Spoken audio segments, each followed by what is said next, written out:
Dan Nabi sallallahu alaihi wasallam adalah kebiasaan Nabi sallallahu alaihi wasallam idzan sarafa min salatihi, kalau beliau tuntas mengerjakan salatnya, istaghfara thalathan, beliau beristighfar 3 kali, menyontohkan kepada kita istighfar 3 kali.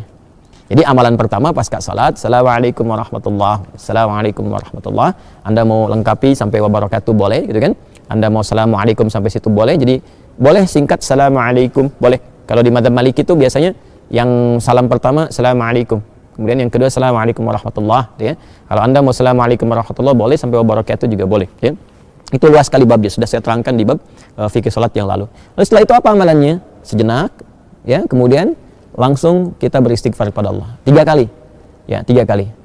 Yang paling singkat, yang paling pendek tadi dikonfirmasi di syarah, gitu kan? Bagaimana bacaannya? Maka Nabi pernah menyontohkan yang paling singkatnya astagfirullah, astagfirullah, astagfirullah. Itu yang paling singkatnya. Jadi kalau kita selesai sholat, ya kan, dah salam, kemudian kita istighfar, astagfirullah, astagfirullah, astagfirullah. Kalau kita mau misalnya lengkapi juga, ya, dengan mau panjangkan misalnya boleh, astagfirullahaladzim, astagfirullahaladzim, astagfirullahaladzim. Nanti ada terusannya tuh, alladzi la ilaha illa huwal hayyul qayyum wa atubu ilaih, boleh. Ya. Jadi kalau misalnya buru-buru, ya harus segera berangkat dan sebagainya, silahkan. Mau sambil berdiri, istighfar, astagfirullah, astagfirullah, astagfirullah, 3 kali. Ya, baik. Ini menarik. Kenapa istighfar? Kenapa bukan langsung tasbih, subhanallah, ya kan? Tahmid, alhamdulillah, Allahu akbar. Kenapa istighfar dimulai? Masih ingat teman-teman? Ya, kalau kita sambungkan ke awal tadi, idealnya dan seharusnya saat sholat itu kan terhubung dengan Allah, kan? Saat sholat itu harusnya khusyuk, kan? Terhubung dengan Allah, nyambung kita. Tapi ada bagian-bagian dalam sholat yang kadang-kadang nggak terhubung dengan Allah. Bahkan dimulai dari takbir pun kadang-kadang sudah nggak nyambung, ya, tahu-tahu udah waladolin, gitu kan. Padahal tadinya baru takbir tuh, ya, tahu-tahu baru sadar udah waladolin, kan, amin tuh, ya. Nah, itu sesuatu yang kurang dan akan dilengkapi. Maka ketika akan melengkapi, adab pertama kita minta ampun dulu sama Allah. Seakan-akan kita mengatakan begini, ya Allah, ampuni hamba yang seharusnya tadi dalam sholat, ya, hamba bisa maksimal terhubung denganmu, tapi ada bagian-bagian tertentu yang kurang maksimal. Maka sebagai adab kita istighfar, astagfirullah, ya Allah saya minta ampun, ya Allah saya minta ampun. Ini kaitan dengan sholatnya, ya, ini kaitan dengan sholatnya. Ini bagian yang pertama. Baik, yang kedua ada kaitan juga nanti dengan pembuka kedoa. Pembuka kedoa, karena doa ini doa yang terbaik itu salah satunya adalah doa yang dimulai dengan istighfar. Doa yang dimulai dengan istighfar, karena doa itu spiritnya begini, doa itu kan permohonan yang paling suci, bersih. Nah, akan sampainya kepada Allah yang maha suci. Sedangkan sifat Allah dalam menerima doa disebutkan oleh Nabi, innallaha thayyibun la yaqbalu illa thayyiba. Allah itu maha baik, maha suci, tidak menerima kecuali yang baik-baik saja. Ya, maka permohonan yang baik itu akan sampai kepada Allah yang maha baik jika hatinya baik dan jika dirinya baik. Makanya ada orang-orang yang ketika bermohon kepada Allah, dicontohkan oleh Nabi, dulu ada orang-orang, saya katakan langsung hadis Nabi saja, ya. Qala Rasulullah sallallahu alaihi wasallam bima ma'na kama qala Rasulullah sallallahu alaihi wasallam, thumma dzakara rajula asy'atha aghbara yutilu as-safara, ya kan? Yamuddu yadayhi ila as-sama'i fayaqulu ya Rabb, faqala Rasulullah sallallahu alaihi wasallam anna yustajabu lidzalika famat'amuhu haramun wa mashrabu haramun wa ghudhiya biharamun fa anna yustajabu lidzalik. Nabi mengisahkan seorang lelaki yang menempuh perjalanan panjang yang diniatkan untuk menaati Allah, itu berpotensi mengabulkan doa. Makanya kalau sedang safar banyak berdoa. Safar ke yang baik-baik, ya, bukan safar ke tempat-tempat nggak jelas, itu kan. Kemudian setelah itu sampai di situ dia mengangkat tangannya. Orang yang mengangkat tangan untuk berdoa, kata Nabi, innallaha hayyun karibun.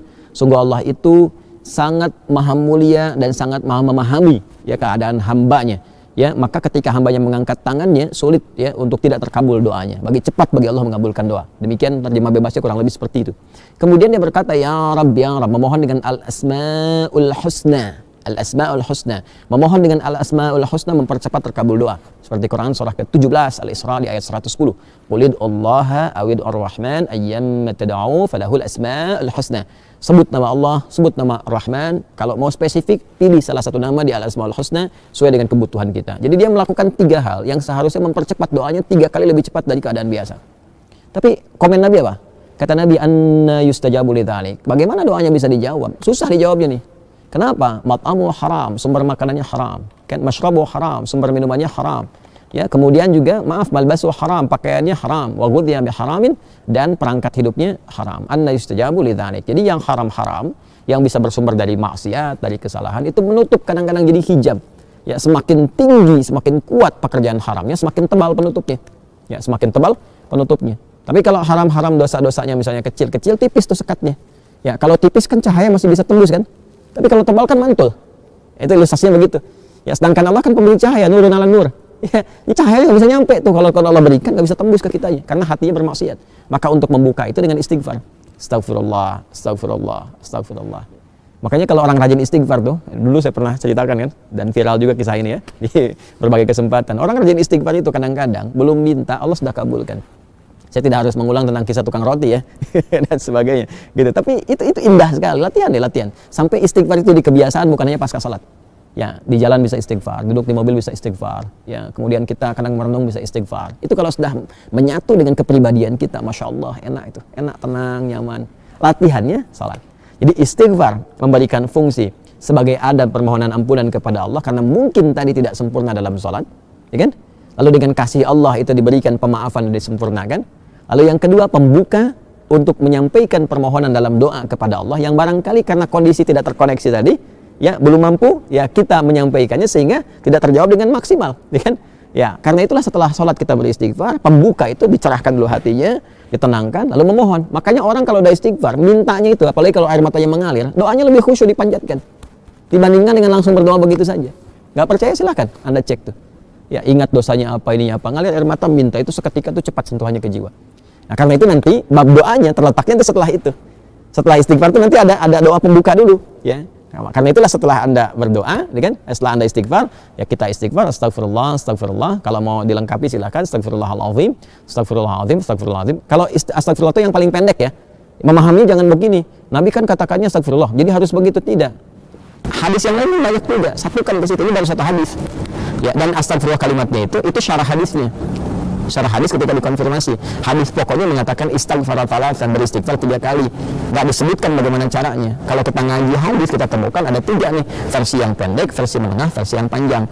Ya, memahaminya bagaimana? Kalau sedang buru-buru ya, kalau mau singkat astagfirullah, astagfirullah, astagfirullah. Kalau sedang agak santai astagfirullahaladzim, astagfirullahaladzim. Kalau mau lebih panjang lagi, lebih santai lagi astagfirullahaladzim.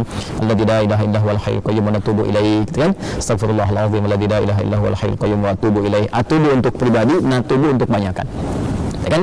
Jelas ya? Jadi itu yang bisa kita katakan. Tapi 3 kali ini maksudnya sampai merasakan ke jiwa, bukan cuma di lisan. Ya, lihat zikir itu sampai ingat, bukan sampai keluar. Jadi sampai ingat ya, sampai betul kalimat yang kita ucapkan mengingatkan kita dengan atau menyambungkan kita dengan Allah Subhanahu wa taala. Astagfirullah, astagfirullah, astagfirullah. Rasakan di hati kita sampai tembus ke jiwa.